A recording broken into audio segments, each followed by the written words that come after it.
these are the top 3 strategies that I would recommend anybody use when investing with options. In fact, these are not only for beginners, because even though the strategies I'm about to teach you are easy to understand and to execute, they are used by professional traders and hedge funds every single day. Now, in this video, I will go through each of these strategies with examples so that you can have the right tools and step up your investing game. Spice it up a little bit. So if you're ready, then so am I. Let's get into it. So many of you out there right now might be saying to yourself, Alex, options, whoa.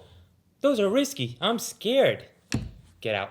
All right, come back. Now, while that is true that certain ways of trading options can be considered risky, today we will focus on 3 safe and effective ways to use options to enhance our investing. Almost like a secret weapon alongside our investing that you already may be doing. So very quickly, here is a breakdown of buying and selling calls and puts that you need to understand before diving into these strategies. There are 4 basic option trades that one can make: buying a call option, selling a call option, buying a put option, and selling a put option. So buy calls, buy puts, sell calls, sell puts. It is very important to note that when you enter into a contract, there are always 2 parties involved, right? That would make sense. When you buy a contract, you are buying it from a seller, which is the person on the other side of the trade.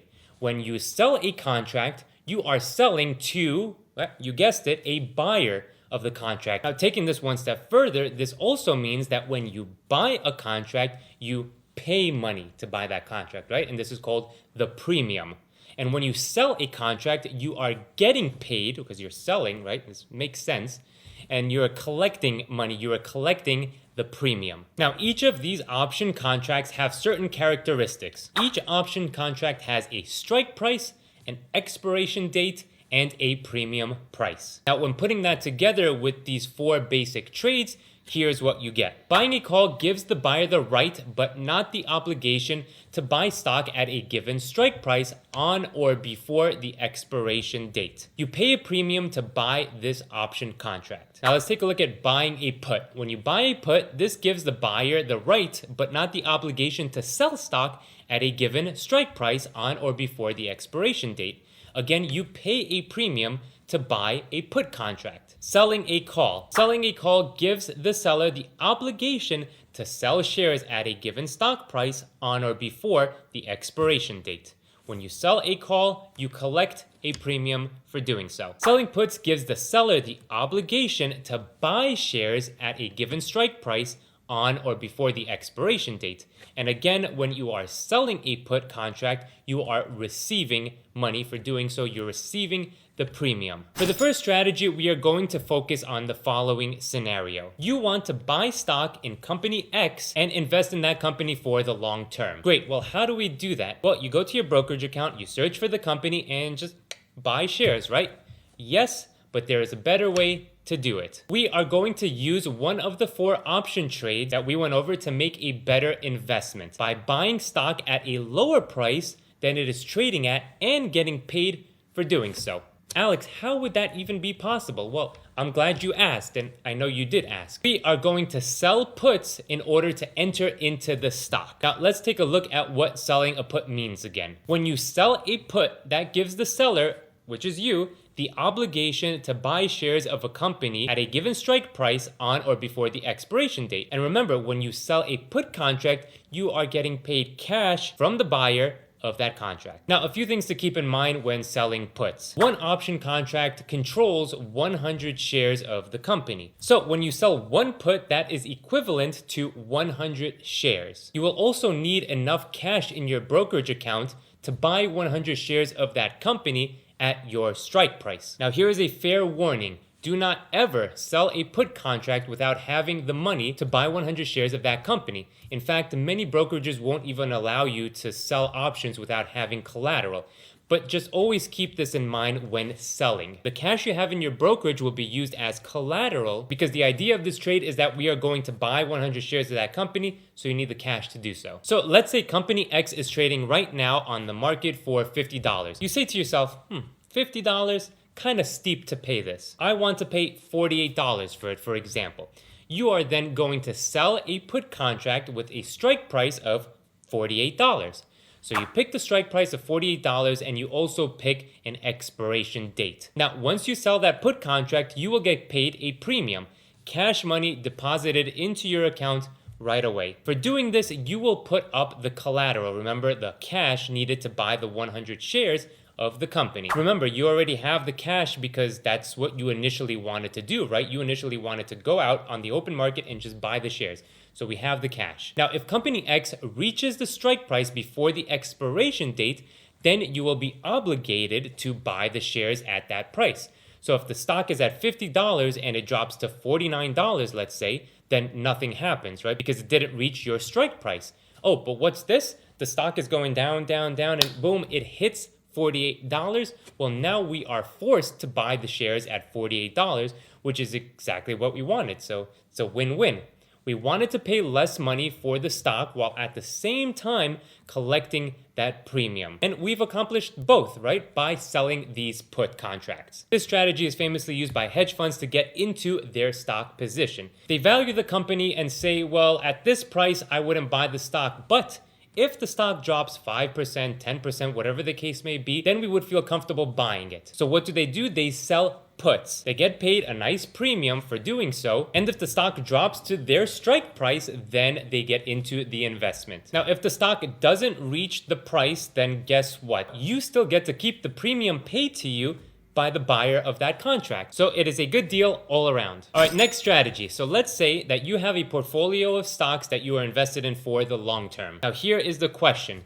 Can we create passive income from our stock portfolio that is ultimately just sitting there in your brokerage account? The answer is obviously, well, yes, because why would you be asking? So how do we do that? How do we generate income from our stock portfolio? We use, again, one of these 4 basic strategies to enhance our investment that we already made. And that trade is to sell calls. And it is one of the easiest and safest strategies when it comes to options.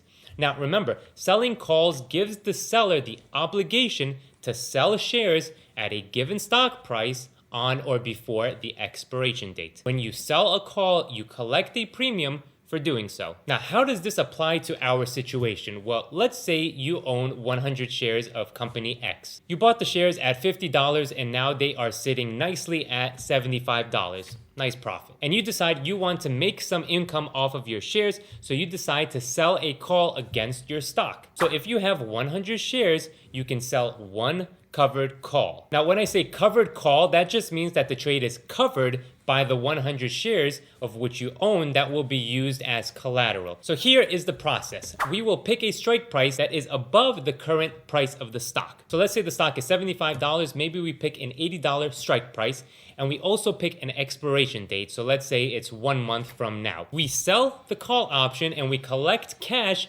from the premium paid to us. Now, we have an obligation to sell our 100 shares if and only if the stock price reaches that $80 strike price, right, by the expiration date. If the stock price does not reach the strike price, then we get to keep our shares and we get to keep the premium that we collected as well. So the strategy here is, if we want to generate passive income from our portfolio, is we set a strike price to a price higher than the stock price and one that we do not believe that the stock will reach. If you sell covered calls at $76 when the price of the stock is $75 and it passes $76, then we are forced to sell our shares at that price. Now look, this might be okay if you want to actually sell your stock, right? Let's say you bought a stock and you made some money off of it. The stock went up and now you're in the profit. Well, you might then want to sell covered calls at a strike price that is closer to the stock price, because then it is more likely to hit and then you will be obligated to sell your shares, which again, that was the whole point. So you can use that strategy as well to get out of your position, almost like we sold puts to enter our position. But if you don't want to sell your stock and you just want to collect the premium, then you want to make sure to set your strike price a little bit further out. Now, if you want to dig deeper into covered calls, I made a whole separate video on it. Click right there. You'll be fascinated by the things that you will learn. The third strategy is my favorite, and that is the strategy that got me into option trading to begin with. And look, this video is meant to be a starting point for you to get familiar with different ways to use options with your investments. If you want a full breakdown of everything that you can do with options, I put together a free instructional PDF that has everything that you need to know. So click the first link in the description to get your free guide. You won't be disappointed. All right, so here is the third strategy. So let's say you want to invest in a stock for the long term, which ultimately we all should be doing, right? But you want to increase the profit you make when the stock goes up while at the same time investing less money into the investment. So wait, Alex, you're saying that I can invest less money yet make more profit? Yes. That's literally what I just told you. Okay, so how do we do it? Well, at the risk of sounding like a broken record, we are going to use one of the 4 basic option trades, and that is buying calls. Whoa, I thought buying calls was risky, right? Can't I lose all my money? Just take it easy there. There are different ways that we can buy calls. There are the risky ways where you buy calls with a very short expiration date, and yes, you can lose all your money doing so. I don't recommend you ever doing that. But there are much safer ways which we will take advantage of here. Okay, so we have again company X and we want to invest in it. Well, we could just buy shares, or we could buy call options in that company with certain specifications that will enable the cost of our investment to be less than buying shares outright. And also at the same time increase our profit if the stock price goes up much more than if we were just to simply buy the shares. So when we look at an option chain, which is just a list of all the possible option contracts that you can buy or sell, you'll notice that we have strike prices that are above the current stock price and also strike prices that are below the current stock price. When buying calls, the prices above the stock price are called out of the money, and the prices that are below the stock price are called in the money. The idea here is that we want to buy call options that are in the money. So we choose a strike price that is below the current stock price. Remember, when buying calls, this gives the buyer, which is you, the right but not the obligation to buy stock at a given strike price on or before the expiration date. Now, for the expiration date, we want to choose a date that is very far out. So no 1 month, 2 months from now, we're talking about at least 1 year out, if not more. If your brokerage allows 2 years or even more, that is much safer. So here is the process. Company X is trading at $25. You open up your option chain and you choose an expiration date of, let's say, 2 years out. So 2 years from today's date. Next, you choose a strike price that is in the money. So remember, that's below the current stock price. So let's say you choose a strike price of $20, right? Stock is at 25, you choose $20 strike price.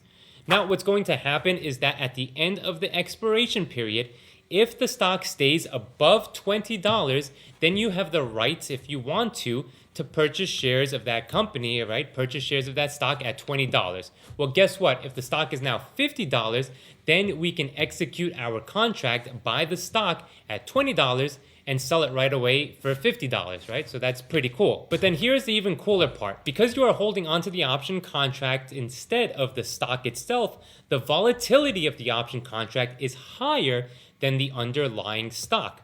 So when the stock moves higher by 10%, your option contract will move higher by 30%, for example. You can then decide to sell your call options anytime before the expiration date and just profit off of that swing in price of your option contract. But remember, to keep this investment safe, you always want to buy in the money call options. And you always want your expiration date to be at least 1 year out. Again, if not more. This gives your investment time to make profit. So the key takeaway here is to use these option strategies to be as safe as possible while trying to spice up our investments. Our boring old investments that we might make, we're going to use options to make it a little bit more interesting, hopefully make a little bit more money. Don't forget to get your free option guide in the first link in the description. Thank you so much for watching. Watch my other videos, and I will see you in the next one.